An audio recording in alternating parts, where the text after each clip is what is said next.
Hi, this is Mrs. Clark, and welcome to my video about factoring a trinomial. So we're going to start off with doing some just general notes, and then we will go through and write the steps down for doing all the factoring, and then we'll go through an example using those steps. Feel free to pause at any time if I'm going a little too fast and you need to catch up. All right, so for the beginning here, factoring is basically the reverse of the distributive property, so that's what I'm going to write here. Factoring is the reverse of the distributive property.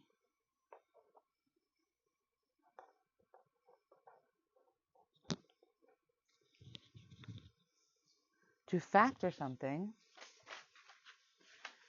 we use this general form I'm going to talk about here. So to factor something in this general form, it is x squared plus bx plus c. So to factor x squared plus bx plus c, we are looking for two binomials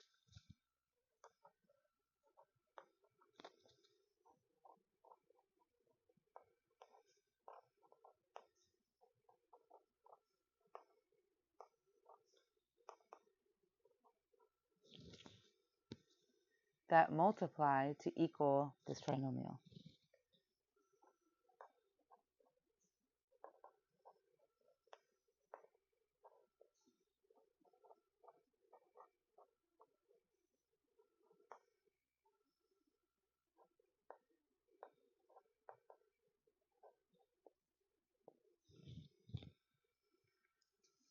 And so we're going to talk about how we do that. And first we're going to write down a rule for any trinomial in this form. So let me write it and then I will explain it. So our rule is that x squared plus bx plus c is going to equal x plus m times x plus n. And so when we're looking at this form, x squared plus bx plus c, this b is going to be our coefficient of x, so whatever number is here in front of the x. And our c is going to be our constant term, so whatever number is at the end. And in these cases, b and c could be positive or negative numbers, even though it says plus here. You could have plus negative 7x or plus negative 14 at the end. And so when I'm factoring it, I'm looking for two binomials, x plus something or x minus something, because m could be positive or negative also. And then x plus or minus something else, where m and n have a relationship with b and c.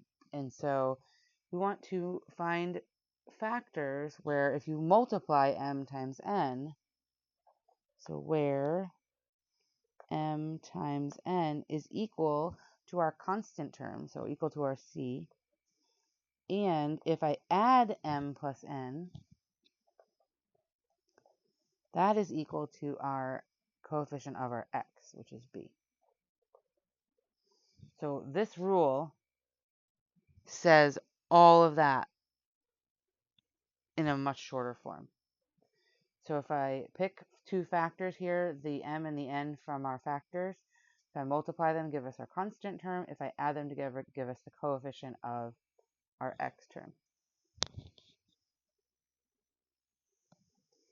So now we're going to go through and do the steps. I'm going to explain it using the box method, because that has been something that a lot of people feel they resonate with, and so I want to show it through the box method. So steps for factoring using the box method.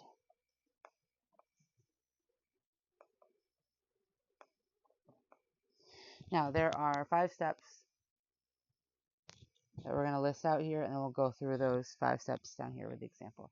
So step number 1, you're going to draw a 2x2 box.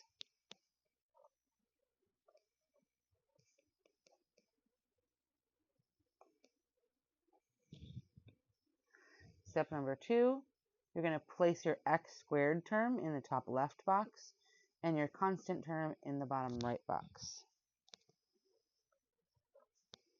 So 2, place your x squared term in the top right box and your constant term in the bottom right. And I want you to just fix this. I said top right, but up here it should be top left. So place your x squared term in the top left box and your constant term in the bottom right.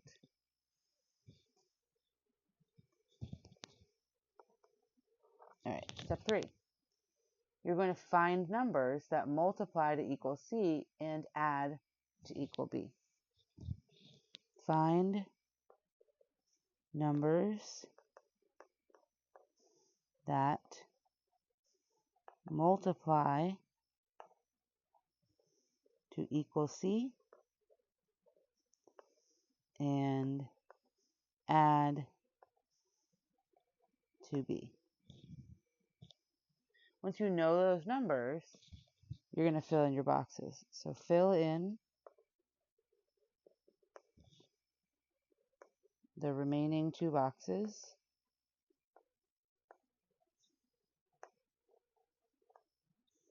with those numbers,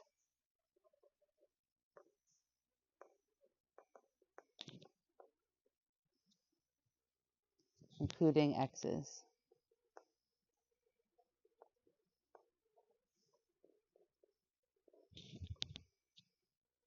And then the last step is to find your factors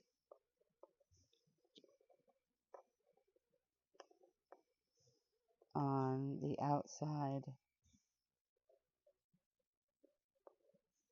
of the box.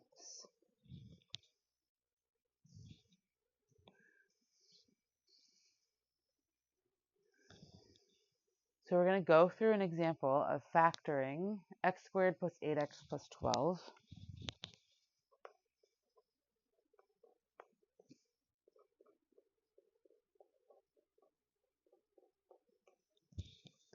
Using this method.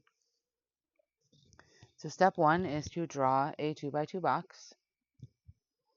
So first I'm going to do that.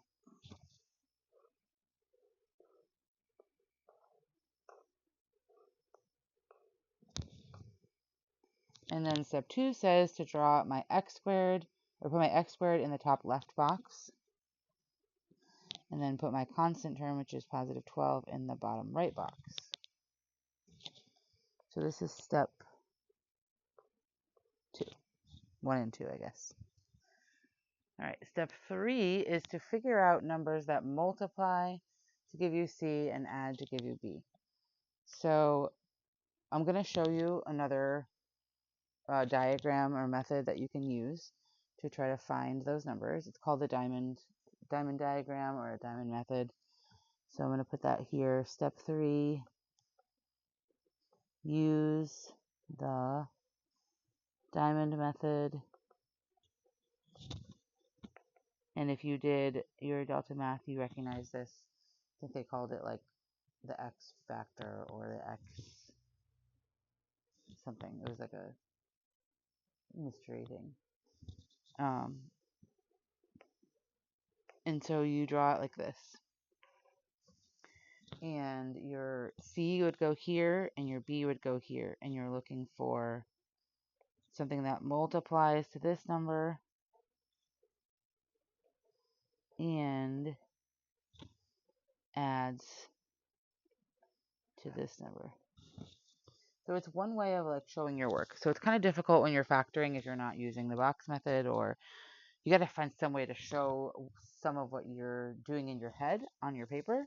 And so here is one example of doing that. If I'm looking at this problem and I make my x, my 12 would go up here because that's my constant term. My 8 will go down here. And I'm looking for numbers that multiply to this and add to this. So I'm going to want to think to myself, because some of these numbers are going to get pretty big. What are all the things that multiply to give you 12? Well, I know 1 times 12, 2 times 6, 3 times 4. And so which of those are going to add up to give me 8? Well, if I add these, it's 13. If I add these, it's 8. If I add these, it's 7. So here's the pair I want. So I would put a 2 on this side and a 6 on this side. It doesn't matter which one goes where, but that's how I would figure out the numbers that I want. And so these are going to be the coefficients of my x's. So when I go to that next step, which is step 4,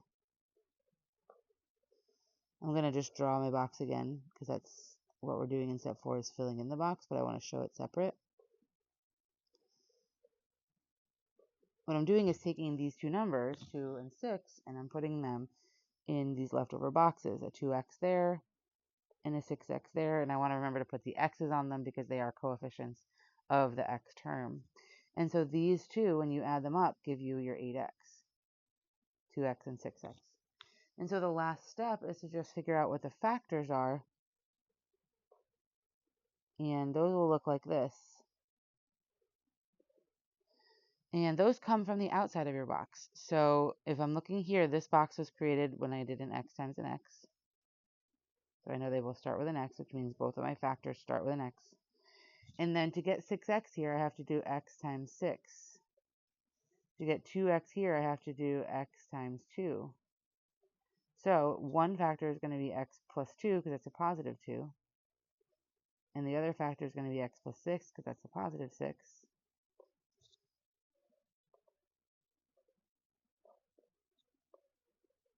And so our answer is x plus 2 times x plus 6. If you put x plus 6 times x plus 2, that's the same thing. It's a long, drawn-out explanation of how to use the box method. You obviously would just have this on your paper. Or if you want to you do a lot of it in your head and you're not keen of the box, well, you would have this and then you have to have your answer. But if you're not keen on the box, you might use this diamond diagram in order to show, maybe compared with something like this over here where you're listing out the multiples. So different ways of showing your work. You don't have to do all of this for every problem, but you should be showing some work to show how you got to your final answer. And you should be making sure that your final answers are written like this, with two binomials being multiplied to each other. So, save this for other examples that you want to use and add to here if you'd like to, or anything that you feel you want to explain more that I didn't write out here. But go ahead and glue this in your notebook, and then you should be ready for your CYU.